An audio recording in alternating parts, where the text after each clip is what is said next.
Assalamualaikum warahmatullahi wabarakatuh. Salam sejahtera kita semua.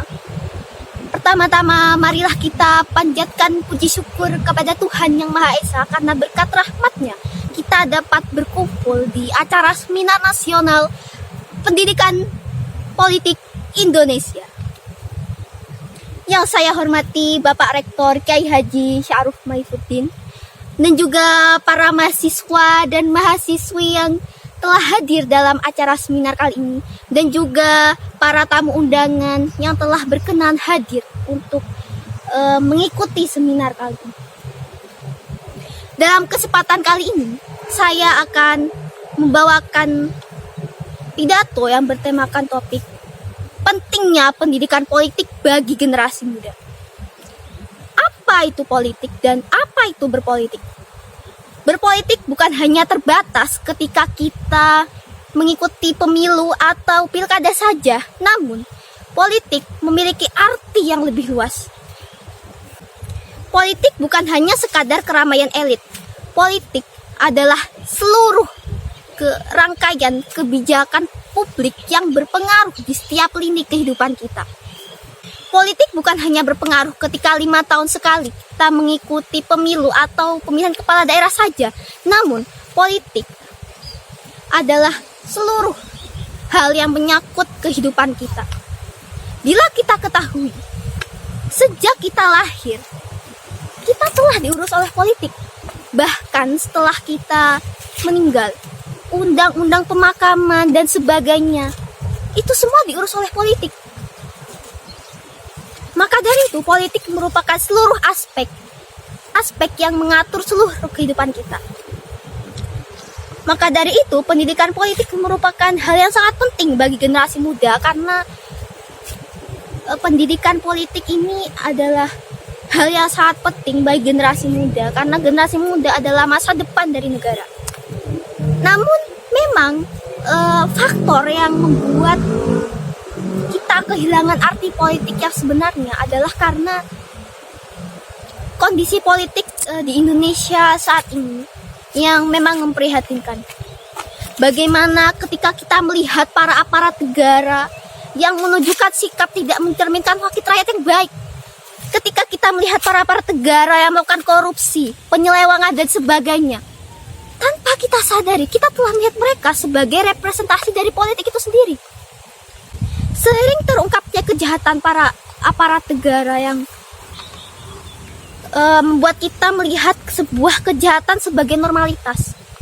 Ketika kita telah terbiasa dan kebal dan menganggap bahwa orang yang memiliki uang adalah orang yang memiliki kuasa dan menentukan segalanya.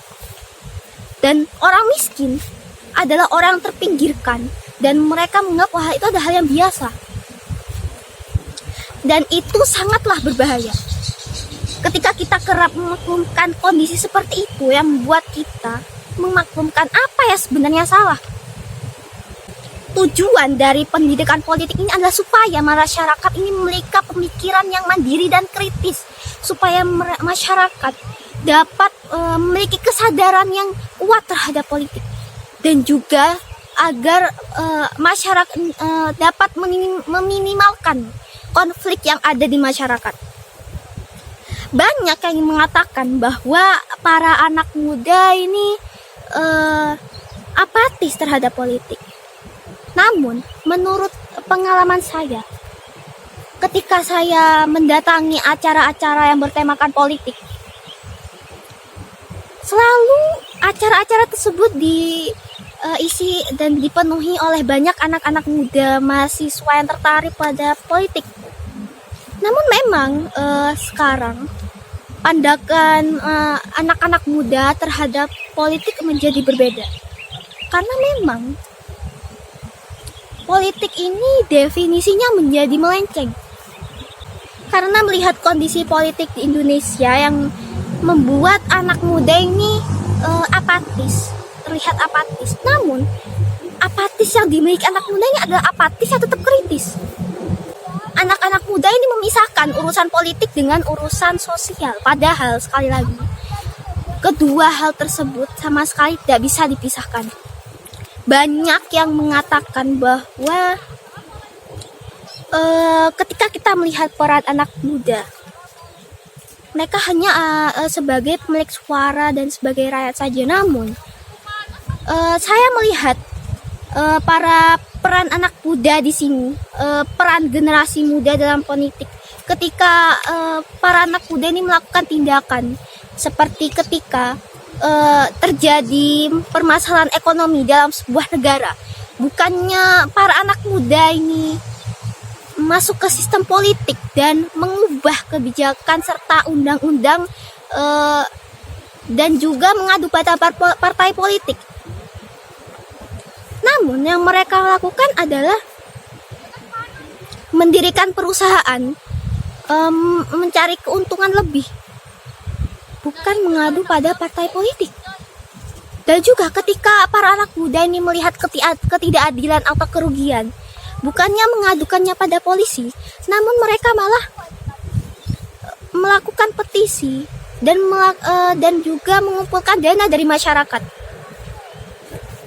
Padahal ketika kita memberikan suara, ketika kita menandatangani petisi, ketika kita menyumbangkan 10.000, 20.000, anak muda telah melakukan politik mereka sendiri. Ketika berpikir bahwa negara saja tidak cukup untuk mengurusi rakyatnya, para anak muda ini melakukan lebih dari apa yang aparat negara lakukan, yang bahkan mungkin aparat negara ini tidak mempedulikan rakyat. Para aparat negara memiliki segalanya, dari uang, kuasa, dan sebagainya, sedangkan rakyat hanya memiliki kebebasan untuk berpendapat, memiliki hak suara. Namun memang hak suara, hak berpendapat yang kita keluarkan tersebut terkadang diacuhkan atau bahkan tidak diterima sama sekali.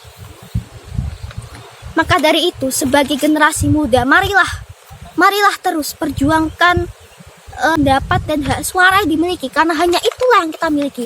Jangan pernah mundur akan semua hal, karena apa yang kita miliki, apa yang dimiliki generasi muda ini hanyalah suara. Namun memang bagaimana jika kita memberikan pendidikan politik? Pendidikan politik ini sendiri akan meningkatkan pengetahuan mereka terhadap politik, bukan hanya sebagai pemilik suara, namun juga sebagai orang yang dapat berpartisipasi dalam sistem politik itu sendiri. Melalui peran generasi muda ini akan dapat menjadikan politik di Indonesia akan menjadi lebih dan lebih baik lagi. Dan juga memang seharusnya kita membuat sebuah pendidikan politik yang dapat menyentuh anak muda dan mengurangi adanya potensi apatis anak muda terhadap politik. Maka dari itu, marilah semua generasi muda untuk ikut berpartisipasi dalam politik di Indonesia, dan masa depan negara kita tercinta. Baiklah, sekian pidato dari saya. Bila ada kesalahan, saya mohon maaf yang sebesar-besarnya. Dan juga bila ada kesalahan dari gerak-gerik saya ketika berpidato, saya mohon maaf sebesar-besarnya. Saya juga sangat berterima kasih kepada semua orang yang telah hadir pada hari ini. Dan juga saya berterima kasih atas atensi karena telah mendengarkan pidato saya yang cukup membara ini. Baiklah, saya akhiri. Wassalamualaikum warahmatullahi wabarakatuh.